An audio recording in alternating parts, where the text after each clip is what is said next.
તો આગળ વાત કરીએ અમદાવાદમાં નબીરાઓનો જે આતંક છે દિવસે ને દિવસે વધી રહ્યો છે। અમદાવાદમાં નબીરાઓ બેફામ બની રહ્યા છે।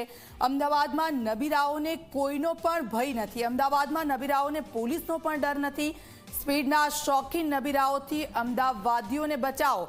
અમદાવાદમાં ફરી એકવાર હિટ એન્ડ રનની ઘટના સામે આવી છે।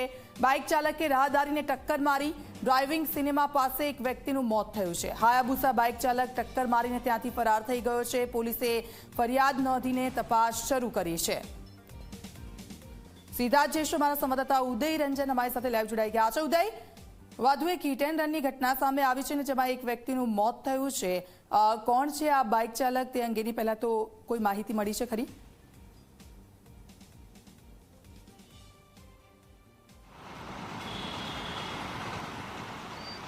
દીક્ષિતા, જો વાત કરવામાં આવે તો કાલ બપોરના 1 થી 1:30 વાગ્યાની આસપાસ જે છે અકસ્માત સર્જાયો હતો। હાયાબુસા જે કાર છે, જે સ્પોર્ટ કાર તરીકે બાઇક જે છે એ સ્પોર્ટ બાઇક તરીકે પણ ઓળખવામાં આવે છે, એ બાઇક ચાલક જે છે આ તરફથી આવી રહ્યો હતો। એ સમય દરમિયાન ત્યાં વૃદ્ધ જે છે હીરાલાલ પીઠવા કરીને એ બાજુની ઓફિસમાં ખાનગી કંપનીમાં કામ કરે છે, અહીંયાથી પસાર થઈ અને રોડની પેલી બાજુ જઈ રહ્યા હતા। એ સમય દરમિયાન આખો અકસ્માત સર્જાયો હતો। અકસ્માત સર્જાની સાથે જ તે ગંભીર રીતે જે છે એ રાહદારી ઇજાગ્રસ્ત થયા હતા। ઇજાગ્રસ્ત થયા બાદ જે છે સ્થાનિકના લોકો જે છે એકઠા થઈ ગયા હતા।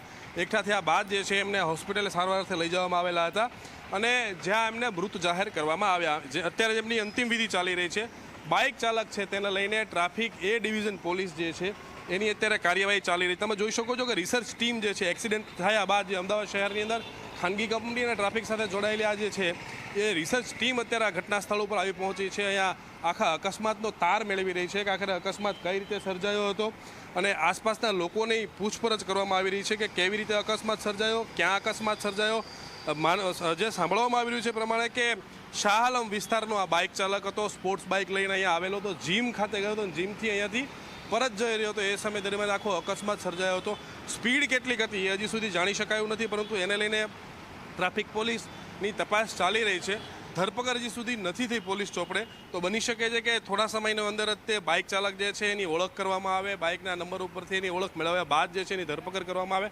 અહીંયાના જે રાહદારીઓ જે છે એમની સાથે પણ આપણે વાત કરવાનો પ્રયત્ન કરીશું આખરે કે કઈ રીતે અહીંયા અકસ્માત સર્જાયો હતો અને શું બનાવ બનેલો હતો, એમને મદદ પણ જે છે કરવામાં આવેલી। તો અહીંયાના જે પંચરની દુકાન ચલાવતા વ્યક્તિ જે છે એમના દ્વારા મદદ કરવામાં આવેલી હતી। કેટલા વાગે બનાવ બન્યો, પહેલાં તો તમારું નામ જણાવો।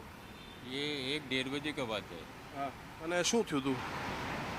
मतलब इधर से एक जा रहे थे, क्रॉस कर रहे थे और वो गाड़ी आया, एक 4 व्हीलर वाले थे, उनको बचाने के चक्कर में वो उनमें हो गया। કઈ બાઇક કઈ હતી? बाइक तो महंगी बाइक थी, वो R15 की ऐसा ही धूम पिक्चर में गए, उसका ऐसा बाइक था वो। અને કાકા કઈ બાજુથી કઈ બાજુ જઈ રહ્યા હતા? काका ये बाजू से उधर क्रॉस कर रहे थे। અને અહીંયા આજુબાજુમાં નોકરી કરે છે? ये माइलस्टोन बिल्डिंग में। પછી જે બાઇક ચાલક હતો એ ક્યાં જતો રહ્યો, ફરાર થઈ ગયો, સાથે ગયો હોસ્પિટલ કે ક્યાં ગયો? वो तो मैं देखा नहीं सर। પછી બાઇકને એવું ક્યારે કબજે કરી ગયા અહીંયાથી?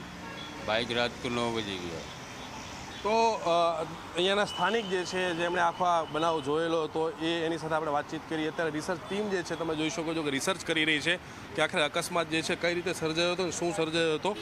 બાઇકના પાર્ટ્સ જે છે હજી પણ અહીંયા વિખરાયેલા પડેલા છે, તમે જોઈ શકો છો। બીજા એક રાહદારી જેમની સાથે વાત કરી। કાકા, કેટલા વાગે બનાવ બન્યો હતો અને શું બનાવ બન્યો હતો? શું બનાવ બન્યો હતો કાલે, કઈ રીતે બનાવ હતો? એ તો જોયું બનાવ, એ બાઇક અહીંયા જોઈ હતી, પડી હતી બસ। અને તમે જોયું હતું ખરા કેટલા વાગે અકસ્માત થયો છે, મૃતક કોણ હતું, કઈ રીતે ભટકાણા કે કઈ? અમે તો ટેન્કર પેટ્રોલની ખાલી કરતા હતા, એ ટાઈમમાં બાઇક આવીને ત્યાં પડી હતી। કેવું વાગ્યું હતું કાકાને? એ જોયું હા, કેવું વાગ્યું હતું કાકાને? કાકા વધારે કાકા ભાનમાં જ નતા, એટલે ઉપર ત્યાં લઈ ગયા, પછી ત્યાંથી 108 તો અહીંયાના સ્થાનિકો જે છે એમના દ્વારા મદદ પણ કરવામાં આવેલી, હોસ્પિટલે ખસેડવામાં આવ્યા જે છે, અને પરંતુ સારવાર દરમિયાન જે છે એમનું મોત થયું છે। અત્યારે રિસર્ચ ટીમ દ્વારા તમે જોઈ શકો છો કે આખું રિસર્ચ જે છે દીક્ષિતા કરવામાં આવી રહ્યું છે। બાઇક ચાલકને લઈને પોલીસ જે છે હવે શું કાર્યવાહી કરે છે એ આપણે જોવું રહ્યું। દીક્ષિતા, બિલકુલ આભાર ઉદય, આપની પાસેથી માહિતી લેતા રહીશું।